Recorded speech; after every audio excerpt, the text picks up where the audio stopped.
we'll jump here into this beautiful, beautiful words from Holy Mother Sri Sharada Devi. We're on page 3 of the prelude.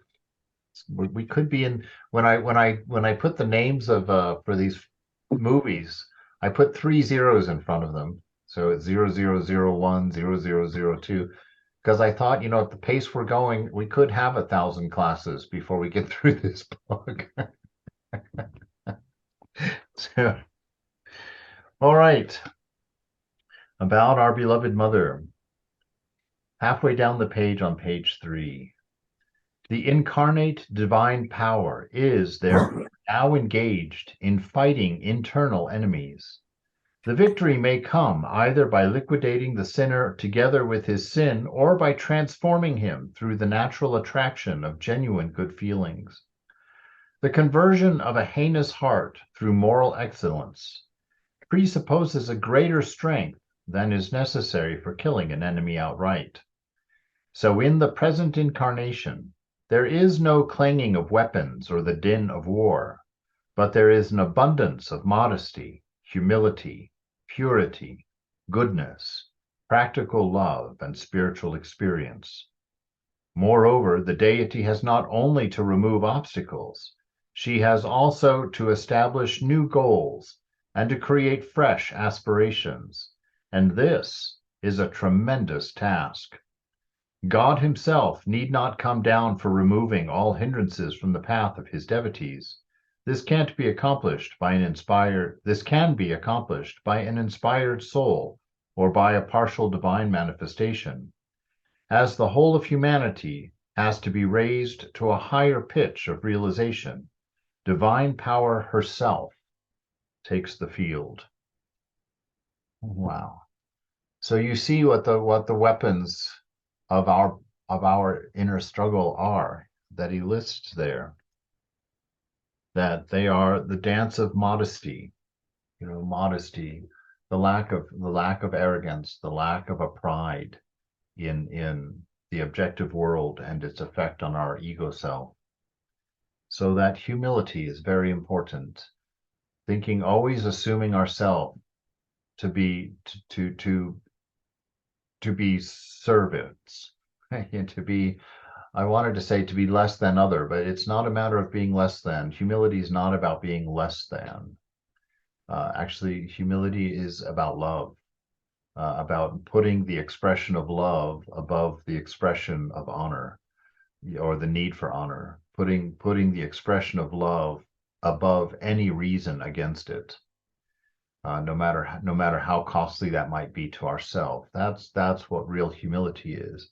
Humility does not have anything to do with measurement. Often we think of it in egotistic terms because that's the nature of the mind, and so we make comparisons, and someone who deserves better, who doesn't take it, that's humility. Well, maybe and maybe not, depending on whether they're proud of being humble. One of those big dangers. But that it's the expression of love no matter what the cost. That's true humility, where that compassion comes through, that caring comes through, that alleviation of suffering comes through, that love and desire to help comes through. So this modesty, humility, modesty, I guess, is more of how we present. That we don't flash our abilities or our beauties or our whatever our characteristics are. We don't promote them on the outside. Humility is more this inside, this love. Purity, we talk about purity all the time. That's that lack of me and mine in the mind. That's purity. A lot of times in our Western cultures, we always limit the talk of purity more or less to sexual issues and whatnot, or behaviors, physical morality. But I think the Vedanta, talks much more deeply about purity. That it's just really to the degree that you can remove me and mine from the mind, and that because that me and mine is behind all of the other things, the other moralities that we would normally list out in describing purity. This goodness, this goodness. If you have humility, modesty, humility and modesty, a goodness is what appears in you, because goodness is what you are. You are Satchitananda. You are a manifestation of the divine. And so when you've begun to do your discerning and you've begun to see the truth and essence in things, your goodness begins to shine, because it's no longer being blocked by ego, no longer being blocked by your moods and your desires, your desire for accomplishments or whatever they might be. So just that innate goodness of humanity begins to manifest when these other ideals begin to expand or grow within us. Practical love. I don't know why you would put practical love, but practical love, expressed love, that what you're actually doing, how you're actually living, not no lip service here. A practical love, a love that's actually being exercised and manifesting, that you're actually taking care and actually doing acts of compassion and being moved by your empathy. So not just being empathetic, not just feeling sorry, not just feeling pain, but actually moving to to to express, to manifest God. Practical love and spiritual experience, which we only get through that intimacy with God. It's spiritual experience can be found in anything. To the mind that's approaching purity, to the mind that's doing that discernment and is actually touching that stillness, that unchanging absolute, which is at the very heart and center of our experience of being. And so these are the weapons. This is what Mother has given to us to go and fight a war within, right? All the wars that spiritual people fight are within. The manifestation on the outside will be the results of that war, as to how you are with the rest. And so that's this we have to understand and make sure we understand that this ideal of jihad is not an external thing. It's not a war fought on this outer plane, but it's the war of the Bhagavad Gita on Kurukshetra, the field of action, which is another name of the body.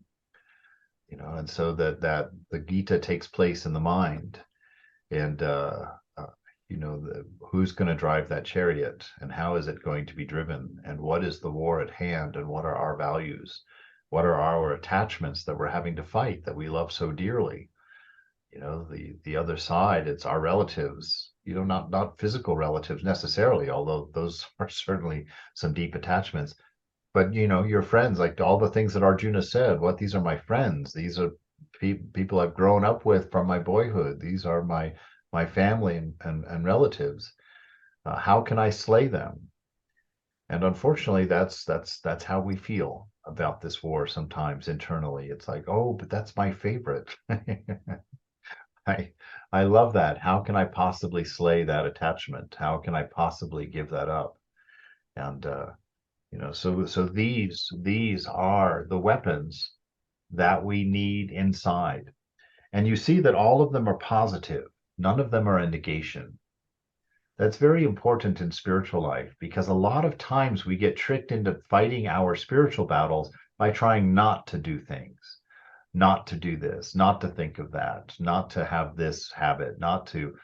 And the problem with that is that age-old statement of don't think of a white elephant.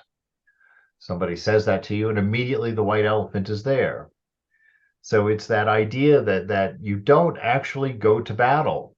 If you go to battle, you're basically inviting the thought of your vices as you're in battle. You have to go under them. You disempower them. You disempower them by just removing the whole foundation for the conversation. You say no. And you know that there's only one of you inside of you. And that one that speaks is the one that's listened to. And so as long as we know that there's only one person in here, when that person says no, who is going to argue? Who is it that argues with you? It's your attachments, because that's what attachment means. Attachment means that you have clung to a thought or to a set of thoughts as being your own, as being something that somehow identifies you, either as a desire, as a goal, as an attribute, whatever it is. You've attached to that. And when you attach to it, you share your sentience. You create another being within you that will argue the other half. No, no, no, no. Wait, wait, wait. I love that. I want that. That's important to me. I'll try and control it or whatever. So when you have that dichotomy going on inside, that's the real duality. That's why we see an internal and external world, is because we ourselves become two. We become the thinker and the listener within our own mind, which is unnecessary. There's only one in the mind, and anything it would say, you already know. And anything that you would hear from it, you already know. You, the thinker, and you, the witness, are sourced in the same body-mind. There is not two. And so this is what that silence of mind is that the sages talk about. It's not just having a quiet mind. That's not the point of just quieting the mind. The mind quiets because of this understanding that the process of thinking is a removal, an abstraction of your reality, and that you're talking and thinking about things that are already your knowledge, already your awareness. And so you stop. It's not necessary. What is needed in the moment will be spontaneously available to you without having to go and retrieve it. It will be there. Because where does whatever up there that you're sending to go get information, where are they going that you aren't already? Where is your mind going or thinking that you are not already containing? And so this is that silence of mind. Well, I'm going all over with this little verse, but this is this is battle that's raging, and the Divine Mother, the power itself. Now, in one form of thinking about this is a kind of fun one. I was playing with the idea that if pure mind, the mind with no me and mine in it, if that mind is Brahman, which is what Ramakrishna says, then and everything is mind, Thakur also says. So the disturbed mind, we won't call it disturbed mind, let's call it the active mind, is Shakti, is the Divine Mother. And so this time, the very power of mind, to the mind that creates this world of symbols that we actually live in, is the Divine Mother. And she has come in person this time to deepen this experience and to deepen our strength and to establish our ability to know God, to know ourselves.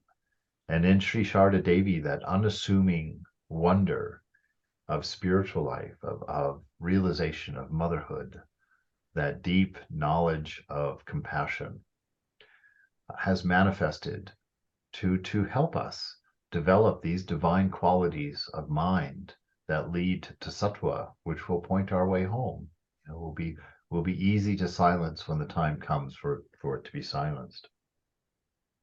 So the divine power herself takes the field, and that field, I don't think that it's accidental that it brings to mind that Kurikshetra, that field of action.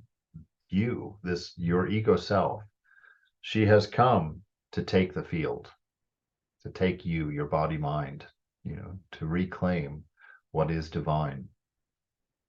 So the emergence of this divine power today on the hoary background of Indian culture is indicative of a unique reanimation. Yeah, I would, of course, not being a big part of that Indian culture, I would like to broaden that out, that the Divine Mother has stepped into a universe. Yeah, she has not stepped into a country or to even a planet. She has stepped into the universe. She stepped into the mind. Everything that you've imagined or can conceive of, Mother has stepped into that realm at this time. So the emergence of the divine power today on the hoary background of Indian culture is indicative of a unique reanimation, particularly Is it bound to be so among women, the need of whose advancement is admitted on all hands? We cannot do better than echo the words of Swami Vivekananda, who was convinced that India cannot prosper without vitalizing her womanhood, just as a bird cannot fly without one wing. And therefore it is that when God incarnated as Sri Ramakrishna, he worshipped God as Kali, the mother, accepted a woman as his guru and spiritual guide, assumed the role of a woman in some of his spiritual strivings, took upon himself the responsibility of educating and training his own wife, and preached the motherhood of God.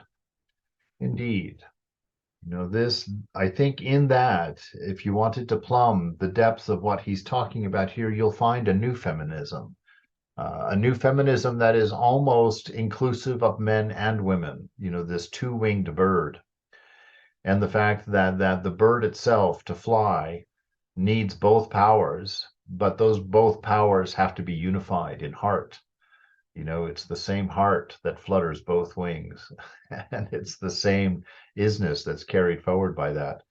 And so it's a map here for a new world where it's not just feminism. It's a if it's going to be an ism, it's going to be a humanism, different from what we think of humanism, but a humanism where everybody is respected, encouraged, given the same privileges, given the same advantages, given the same tools, given the same opportunities to manifest as their karma dictates or as their heart inspires, not to be limited, uh, by by by things that don't need to be limiting, you know.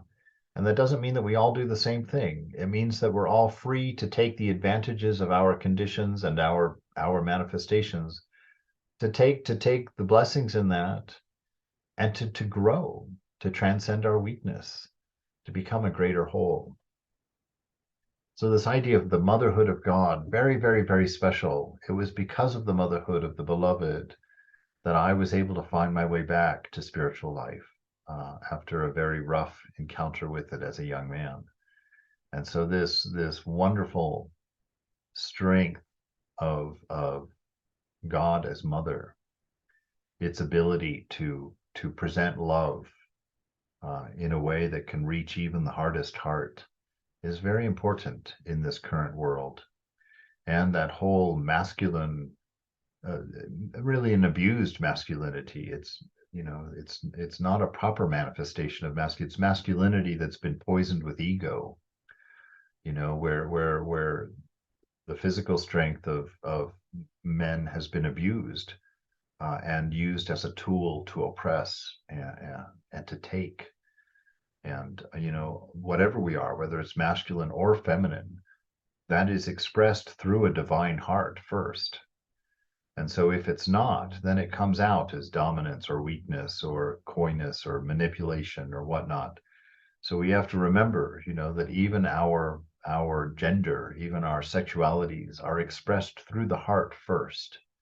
And that will remove those mistakes, those weaknesses when we're driven by an ego manifesting rather than our divine nature manifesting.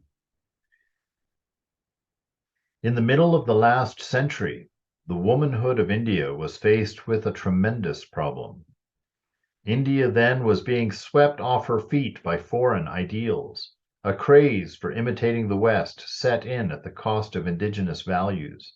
The plan of educational reform envisaged in the dispatch of Sir Charles Wood, dated 19th of July 1854, he gave only a vague indication of the kind of training that Indian women would get.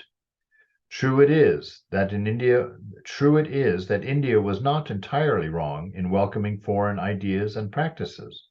On the contrary, it is quite in keeping with Indian tradition to enrich her life by assimilating foreign ideas while still retaining her own individuality. There is need for energizing our womanhood by drawing a little on foreign sources in order to make national life more vigorous and fruitful. At the same time, that the West also learns something of our veneration for motherhood, so that Western civilizations may have a stronger spiritual basis and a longer lease of life. But though each civilization has much to learn from another, it will spell disaster if the basic distinctions are ignored. For though women are honored everywhere, that honor very often appears in the form of chivalry and appreciation of feminine charms. But India eulogizes chastity and motherhood, since the ideal aimed at is spiritual freedom, which has for its foundation absolute self-control. Our ideal specimens of womanhood are Sita, Savitri, and Damayanti. There is an evident conflict between the two standpoints, and future civilizations have either to choose sides or to seek a rational rapprochement. This is a wonderful insight. It's still going to be a hard sell. Modesty is not very popular these days between men or women. But this idea of putting the self-control and chastity and respect at the center of any kind of reform movement is extremely important. It's extremely important for a balance. And I think it will color it very differently, because I often think, here in America, it's such an we have such a poor relationship uh, with our sexuality, with our genders, not so much in the sense of the conversations that are happening now, but it's always puzzled me that we have made for 20, 30, 40 years have made such an issue about the respect for women and women's rights and women's liberation and women's education and all of these things. And yet I cannot think of a culture that exploits womanhood more than American culture. The constant sexualization of women at every level, everywhere. And at the same time talking about liberation and advancement and equality. It's a hypocrisy that is sitting right smack in the middle of our blind spot, apparently. And so I really love this emphasis because this really speaks to that. And this chastity and this modesty is not just on the part of the woman. The woman, the violations of her modesty come from men. It's so this absolute self-control, this absolute chastity of keeping our body in its place as a servant to us, as opposed to putting it in front of us and running after whatever it wants or thinks about, is vital and central to the relationship between the sexes. And not just the sexes. This same material can be applied to racism, can be applied to classism, all of these things. It's putting respect, self-control, and modesty at the center of the argument, saying if you're not going to build on that, any movement toward reform is just going to create something else that needs to be reformed. And so these are very important ideas for us to take into our own life here, and take our own chastity very, very, very seriously, to take our self-control extremely seriously, because we have to control this body and this mind. They have no rudder. There is no limit. Just look around, read a few newspapers. There is no limit to the error of mind and body when it doesn't have an ideal established in its center, when it doesn't have self-control, at the center of its manifestation, of its doing. So, Swami, I think that's why, like Viveka and Vairagya, the discernment, the lack of desire, to be desirelessness, is at the basis of the scriptures. Yes. And from there only one can start finding the way to the truth, or so this is all the manifestation of that desire which the scriptures talk about. Yes, that's a beautiful insight. That's a beautiful insight. That's absolutely right. Respect for others is always going to be the result of respect for ourselves, which comes through discernment, vairagya, self-control. You know, that we and that unity, even when you see yourself defined by body and mind, all the externals, the what we call externals, will be very important to us. Being a woman becomes extremely important. Being a man becomes extremely important, and having a strong definition of what that is, and all the exclusion that falls around all of that comes part of it. But if inside we know our nature as divine, as a soul, separate and before body mind, or the manifester of body and mind, if we can know ourselves as such, that builds respect for everybody, regardless of an external condition.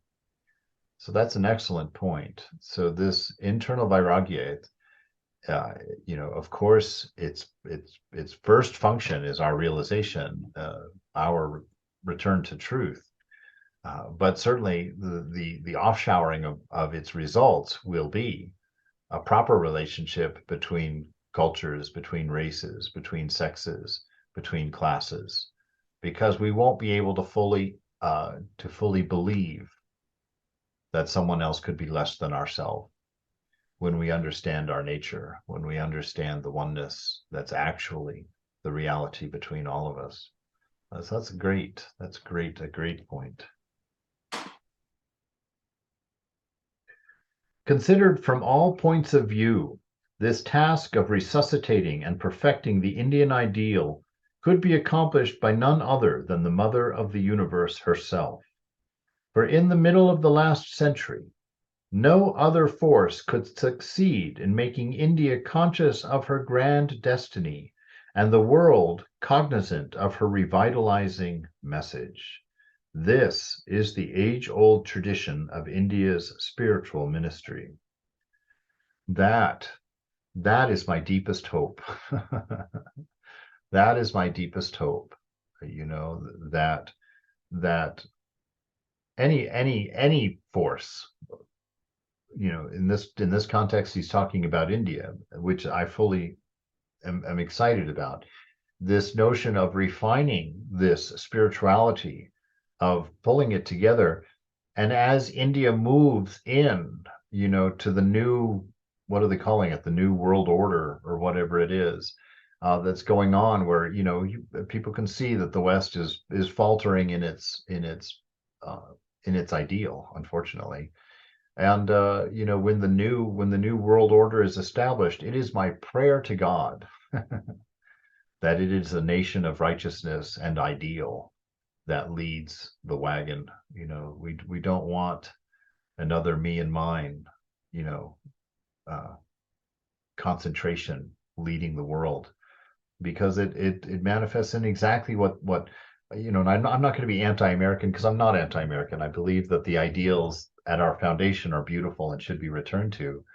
But you see in the last, when I think in my life that this country has been involved in a war for like 23 years in a row, that we've got our fingers in all these conflicts and are the cause of many of them, unfortunately. That's a real clarion call to us as Americans, each one of us, to really return to our ideal, to exert our ideal, express this ideal of universal oneness, and this self-control, and this vairagya and dispassion and discernment. That these are fundamental, and part of the reason that I'm inspired into the work that I'm doing now is to get this out, so that people can see, that we don't have to become cynical or sarcastic about the nature of things, that we can become inspirers, to transcend and overcome these degradations, these weaknesses. So I'm rooting for that. I would love to see a spiritual India lead the world, with deep values and a deep love for humanity. I think that's brilliant. Truly, God's advent has been strictly in proportion to the moral degradation during the period beginning from the 1850s and ending with the 1920s.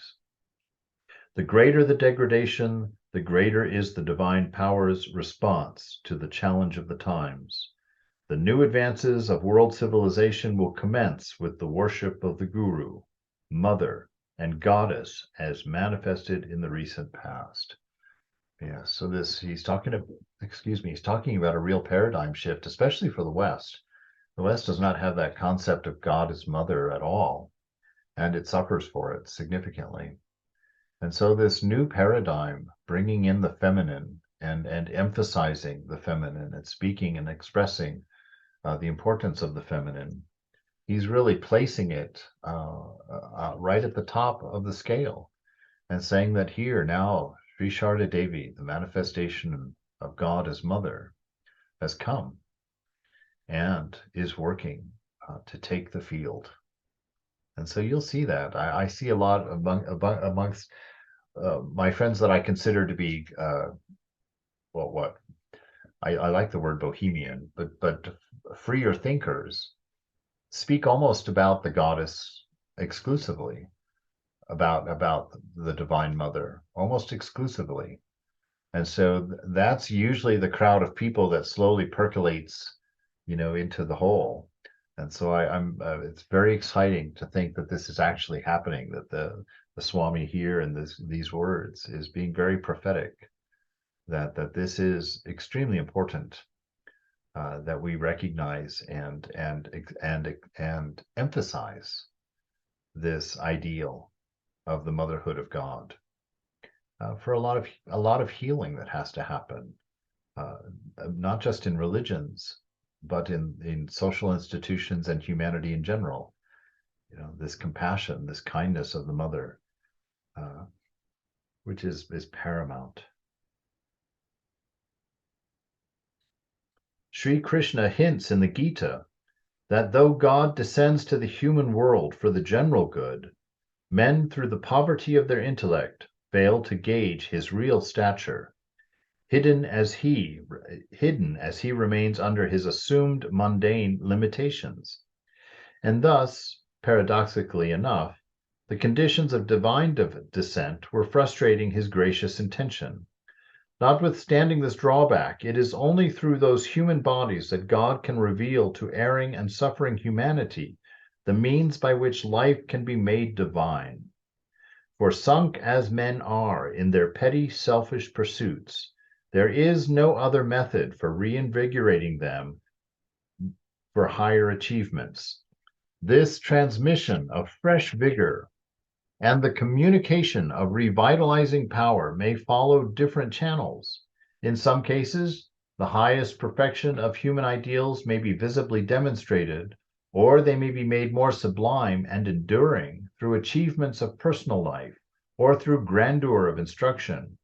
In other cases, new paths may be opened for divine decree, while in still others, human hearts may be more powerfully attracted towards cherished traditional human norms through charming divine disports. While all this is true, we must not jump to the conclusion that the mission of an incarnation is confined to a mere heightening of sublimity, or the establishment of fresh ideals, or the attraction of human hearts. For though we may try to understand his contribution analytically, we have to remember that it is beyond human capacity fully to comprehend or formulate in words the significance of an incarnation, inasmuch as he is the embodiment of all kinds of spiritual moods. Do you see what he's warning us against there? It's really, really and truly what he's warning us against in that whole statement there, as complex as it sounds, is just egoism. That to make sure that we never think we've got the whole of anything, whether it's an understanding of God or the understanding of our philosophy or the understanding of the movement of God. So he's being careful in the fact that he has identified a gist to the movement of the divine through Sri Sharda Devi, Ramakrishna, and Vivekananda. But he's very careful to say, Don't put a handle on it. Don't put a boundary on it and say, this is what it is, and this is what he's doing, and this is why he's come. Because that is always egotistically relevant. That's always egoistically inspired. The ego needs to have a boundaried object that it controls, that it places itself outside and above in order to use and manipulate. And so that's why when we talk about God being infinite, it's always infinite plus. We don't even allow infinity to be the boundary. We always make room for something more and something larger, so that the mind does not get lost in the delusion that it understands. Because God is that peace that passes all understanding. The divine cannot be contained even in the world of thought, in the mind. That all thought is distortion, all thought is limitation, all adjectives limit. And so he's saying here that yes, mother is up to these things, most definitely, but don't be too quick to define them, to take control of the reins and then try and drive something of your own imagination forward. Always keep your eyes on mother in humility, and let the inspiration come from the divine and not from an accumulation of knowledge.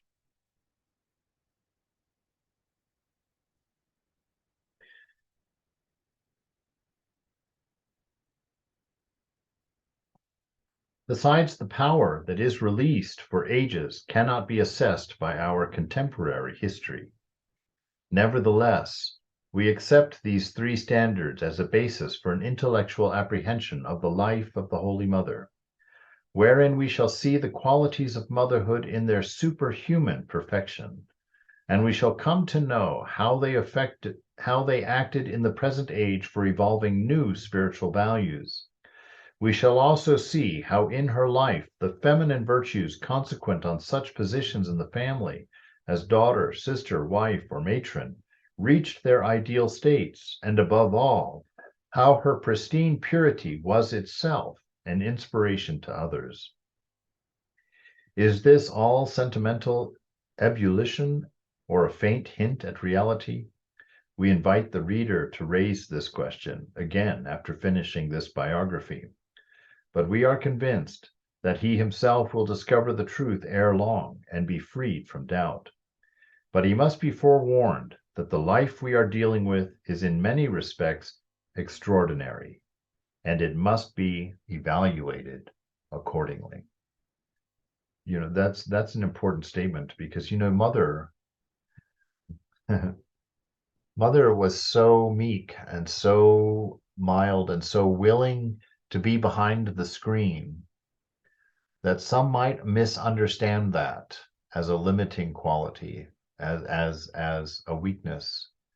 But the incredible strength of mother is that she had all of the same internal isness of a divine incarnation that Sri Ramakrishna had, and yet she was able to live in perfect self-control. You don't hear much of mother being overtaken by her ecstasies and by her spiritual moods. It's not because she didn't have them. It's because she was sitting on top of them. So I'm not going to put myself in a position of really drawing a direct line of comparison between Thakur and Ma, but I'm saying that we need to understand the meekness of mother as being a manifestation of an infinite strength, and in no way a weakness. She teaches herself that the highest ideal is modesty, and to practice modesty is to choose not to use your power, not to use your weapons. It's an amazing strength, and this is that strength of motherhood. It's expressed very clearly in motherhood. That divine forbearance. Mother says, "Forbear, forbear, forbear." Patience is strength. The patience to wait, the patience to deal with the immediate emotions, the patience to not act until the proper considerations have matured. These are all signs of a deep and abiding power, a deep strength. And I think he's bringing our eyes to that, because I think in our current setup, we even talk about woman as the weaker sex. which is very convenient because by taking physical strength as the measure, who wins? you know? And so you say, oh, the weaker sex. But here he's saying that we have a new spirituality arising, a new definition arising, where the weaker sex makes no sense whatsoever because of the infinite strength that she carried within that sex, within that body of hers, that immense self-control, that immense humility, and that ability to control every aspect of herself, because she is in fact that power itself, you know. And so this respect and reverence comes into the forefront, and it shows in a, certainly to me as a man, it shows that I need to broaden my understanding of strength. That strength is not a physical thing at all, or that's only just a very small and probably in the end an insignificant component of strength. That strength is strength of mind, and that's Mother's realm. Mother is Shakti, and she will teach us how to really be strong. That it's not having a big military and a big, you know, national presence controlling the world, but that please, Mother, raise up a nation that shows us to lead through humility, through compassion, through willingness to give up yourself for the strength of others, for the well-being of others. This is the new age. I think that Ramakrishna and the Divine Mother and Swami Vivekananda are the seeds of that have begun to sprout already. And it will be a painful transition, probably, as we learn our lessons as nations and individuals. But this is the new dawn, and it is in the feminine, the motherhood of God. The Holy Mother does not belong to that class of dazzling personalities who suddenly emerge in contemporary history and, after assuming superhuman proportion for a while, vanish forever, nor to that category of people who, through bustling activity, flaming oratory, or the clatter of arms, imperil human civilization and blacken history forever. She belongs to that galaxy of great characters who, by concretizing the human ideals in their lives, raise world civilization to a higher level, and whose influence, though seemingly inconsiderable to their contemporaries, lasts longer and expands forever. In fact, she is to be classed with such memorable figures as Sati and Sita, whose advent purified human life and blazed the path for a fresh resurgence. It's quite wonderful. I mean, as I was reading this, I don't know why exactly, but it kept coming back to that ideal of motherhood, the power of influence that mother has over civilizations, that you really would not have to work very hard to write a paper that says civilizations are raised by women, because it's the behavior of the men, under their mothers, and the behavior of the daughters under the tutelage of their mothers that have created civilization, that is responsible for many of the values that we express. And so this return to that respect and the reverence for motherhood in woman, and I was a little shy about that because I got in trouble at that poetry reading in upstate New York when I went to, where there were quite a few feminists in the room. And when I talked about how I really appreciated how that poem that I had just read brought out the qualities of motherhood, and how amazed I was at these natural qualities of a woman and what an advantage they are over the qualities that I have as a man, this patience. Like, I can see that a mother can hang out with a toddler all day long and not kill it, which terrible thing to say. But quite honestly, it's like I see that quite often, when the dad comes in and that toddler's just going and going and going and going, the dad can't even last a half an hour before he has to go, lock the bathroom door and read a magazine, and just I can't do it. And yet, mothers just deal with that all day long, and have the strength to do that. And mother is always mother. It's a mother. It's very, very, very rare for a mother to throw out the child or to give up on the child. I see that even in my own family. Just the constant care and devotion of a mother to her child, to be there for that child no matter what, is amazing.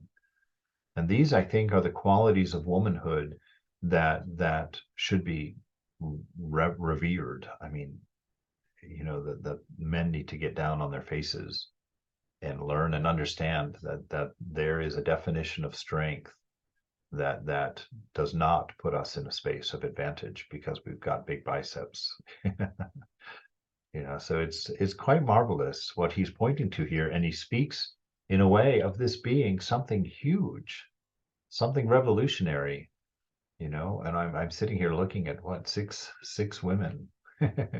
Is that all? Oh, there's much more here, but I've only got one screen going.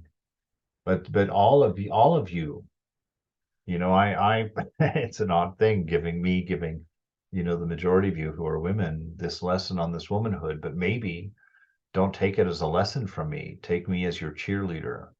I want to see this. I want to see this world, and I want you to deliver it through these ideals, through this divine mother of ours who has, you know, revolutionized my life with the feminine and opened the doors of compassion to me.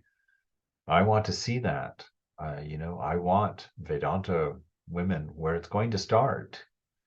According, you know, if you follow these dictates from the Swami, we are at ground zero with the Divine Mother. So I encourage you, you know, not that you're not doing it. I'm not saying that at all. But what I'm saying is understand this is a charge to you, a permission to you to be strong, be powerful, you know, lead us in this new world, define it for us.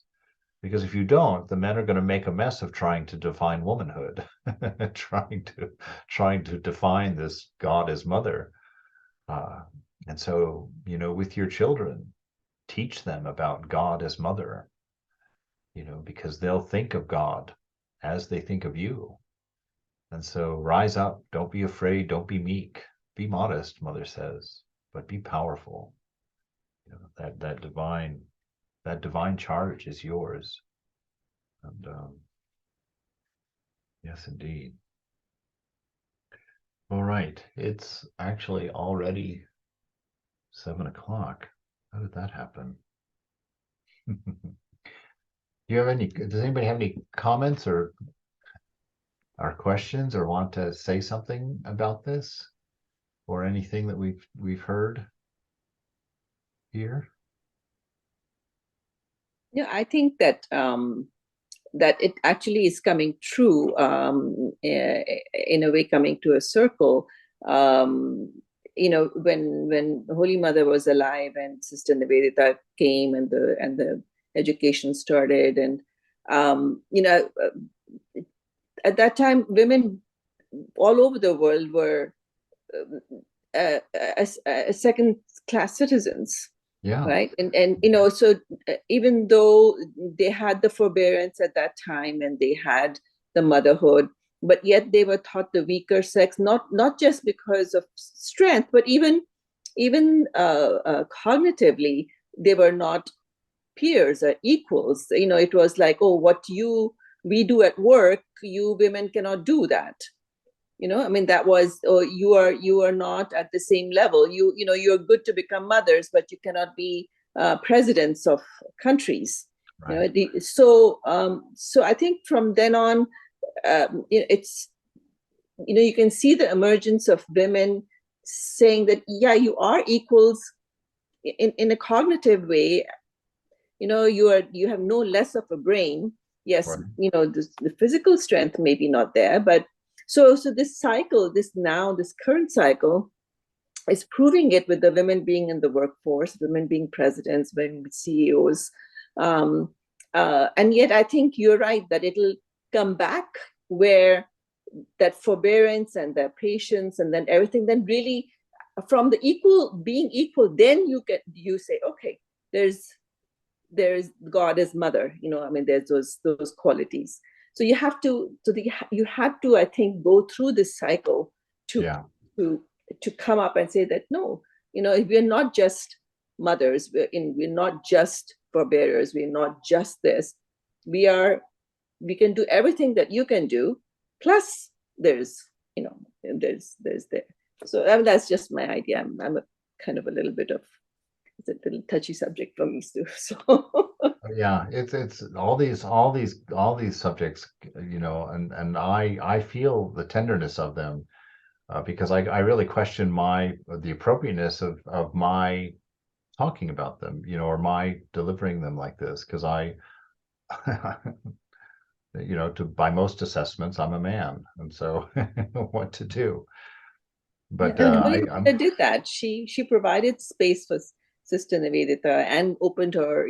I mean, as if, even from the background that she came, yeah. it was a start, and which I think has kept the ball rolling. Yeah, I think especially I think if women could bind together politically, and demand the respect. I mean, the women run the households, maybe not as much as it used to be, but still, women wield a lot of power that I don't know how you guys feel about it, but I don't think it often gets used in that way. I've seen. I'm just trying to remember the particulars of it, but there was a South American movement of women against violence, and they took it to the husbands, like they denied us any relations with their husbands until things changed. They shut it down, and it changed rather quickly. And I think for once women, well, I don't know, this is where I get myself in trouble, but I think that once this ideal starts manifesting in the public eye and being talked about and being expressed, I think that this understanding of the amount of power that women wield will be realized, will be seen, and I look forward to it. You know what Bindu just said, I agree with that. And what you're saying, that's wonderful. But I just feel really sad that in this process of women trying to establish their equality with men because they've forgotten, equality is really not in terms of the workforce and everything. I think what's happened is that sadly, women have forgotten the immense divinity and power they have in trying to prove that they can do everything that the man can do. And they have become like everything is 50-50. They don't understand the beautiful blessings they have. They have more meaning, more value than being able to earn money, in my opinion. Oh my God, I It's could not. terrible. Like I see my friends' daughters, and they're saying, "Oh, I don't care if he's a doctor. He has to cook also 50%. Why should I pack his lunch? What is insanity?" I mean, to me, womanhood is such a privilege I cannot even express. And I have worked for 30 years. It's not like I sat home. Right. That was because of the way the economy is. You don't want if your husband doesn't have a job, what are you going to do? So you kind of like to be a little secure. And it was interesting to work. I enjoyed my work. I love my work.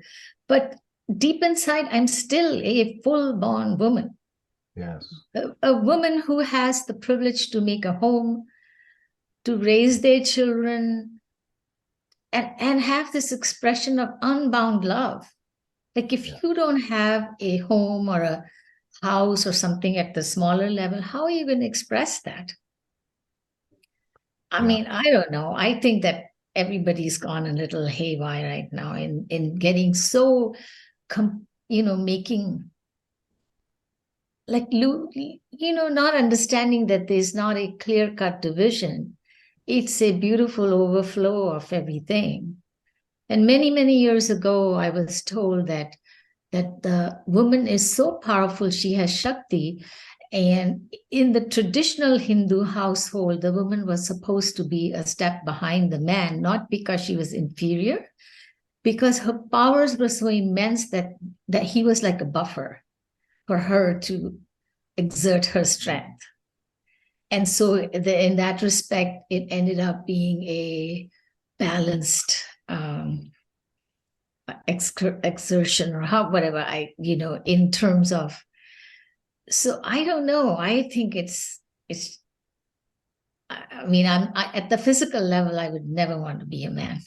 Uh-huh. I feel so blessed. I'm so sorry. I'm with you. But You know, in trying to prove that we are equal to the men, many women have lost what they have. thank you. I have had this suspicion, and I don't have ways of saying it, but I always felt that way too. I felt like that from my perspective, watching feminism as a man, uh, it almost it almost uh, reinforces the idea of the man's strength, because the women are begging for that, to be like them, to be equal to them, and the conversation that a perspective that I hold inside is men and women are not equal in the sense of equal. Like we have our spheres, and those spheres are equal. Those spheres are equally important. You need both wings, to fly. But that women have a set of abilities, strengths, and quality that we cannot do without, and that we cannot give up in this quest for equality to a presupposed man. That really the problem wasn't that women had to change their roles and what they were doing so much, as just being properly recognized and respected and revered for the immense importance of what they did, rather than being observed or being treated and pushed down as second rate. Anyway, I don't want to say it because I don't know it enough, but I would encourage you, if you are willing, write it. Write some of these thoughts and these indications, work them out and get the ideas clear in your mind, and write an article for Global Vedanta. Write an article for the different Vedanta magazines, because I think what you're saying is very true. It rang a very deep bell in me. I think that's absolutely right. And everyone who's listening, play with these ideas. See if you can find a new feminism that touches upon those concerns and those ideals, and touches a deeper spiritual understanding of this, rather than just a physical, social understanding of it. I think that's very necessary, and I encourage you to do it, because if you don't do it, the men are going to do it, and if they do it, they're going to botch it. Exactly. Yeah, send it to Sambit. Sorry, Swamiji, what is your email address? It's monkotronic at Okay. Gmail. Okay, all right. Yeah. Thanks. What was that, Kamala? No, send it to the magazine from Sharda Mat, Sambit. Sambit also, yes. Yes. No, get it out as much as you can anywhere. There's no reason. We're warriors. It's not just about convincing people about Vedanta. Vedanta is everything. It's all of life. My mother was a feminist in the sense that I relate to. She always felt that girls and boys are equal, when she was raising us. But she felt that the girls have to be educated just as the boys, because their education and training then affects the entire household when they raise children.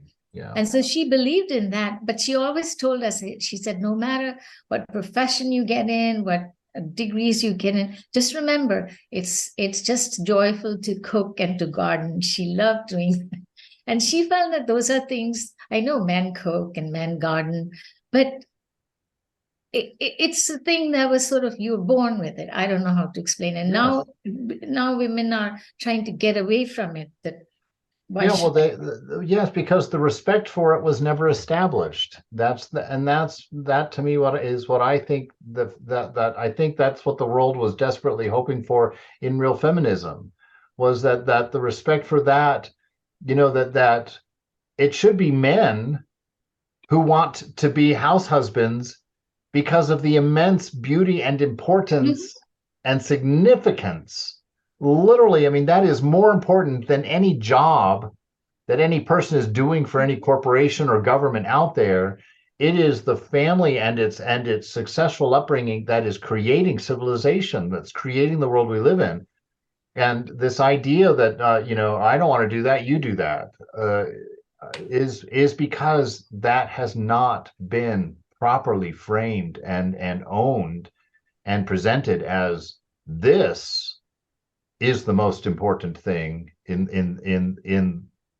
the functioning world. Maybe I'm lucky or blessed or something. I don't care if anybody thinks just doing household chores or cooking and cleaning is not as valued, because I think but you have to care. it gives you so much joy and you're happy. I don't care what anybody thinks about it. I love it. I enjoy it. Yes, that's good from that perspective, but it's not good from the perspective that if you don't care what they think about you, they're going to diminish your contribution. They're going to limit your education because they devalue your that's function. why I said I was lucky.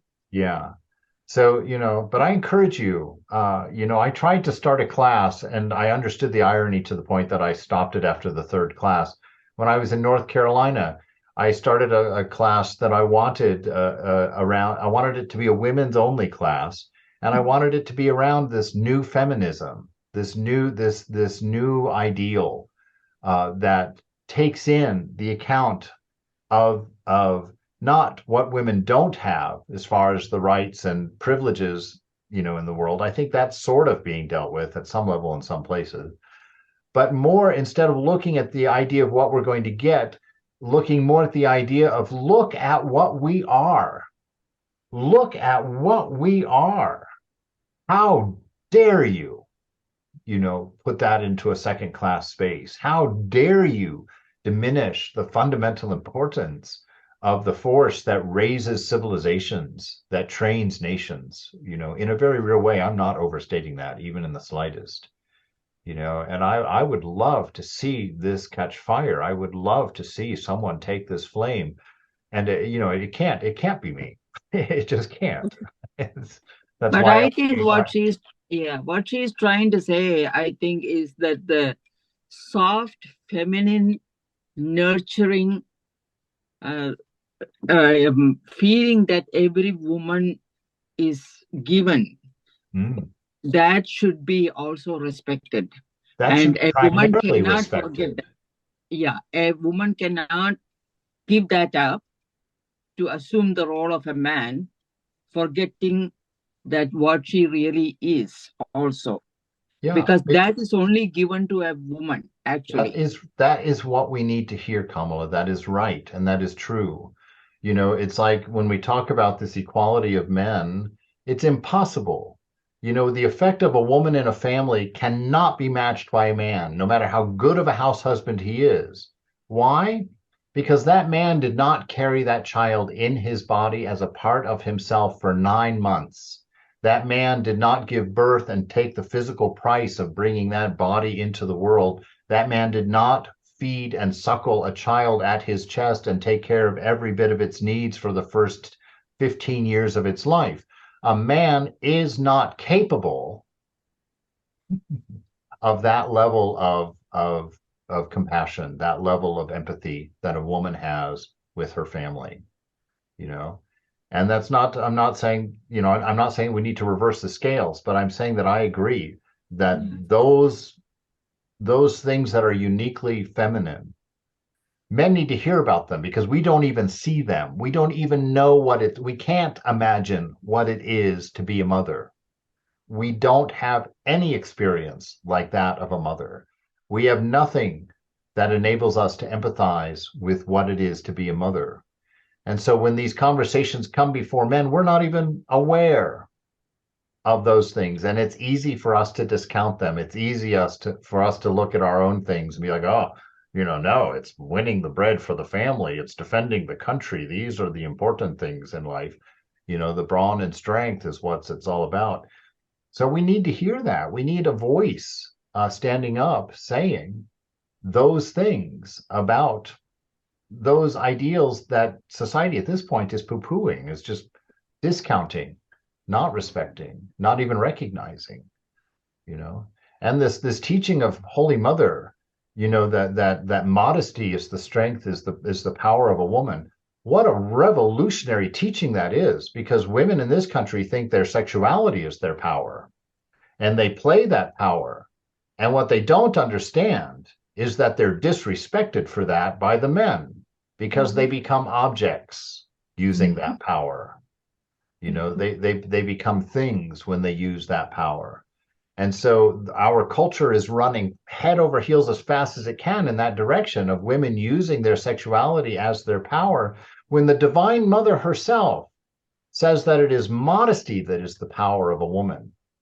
And it's not, modesty is not because of the gaze of the man. It's because of the woman understanding her internal strengths far outclass any temporary strengths of beauty or temporary strengths of seduction. And so I think this sexualization of the power of woman has brought about or has been a degradation in the power of women. And I think this message of the Divine Mother, as a man, me saying those things, I would get in so much trouble in any other audience than a Vedantic one.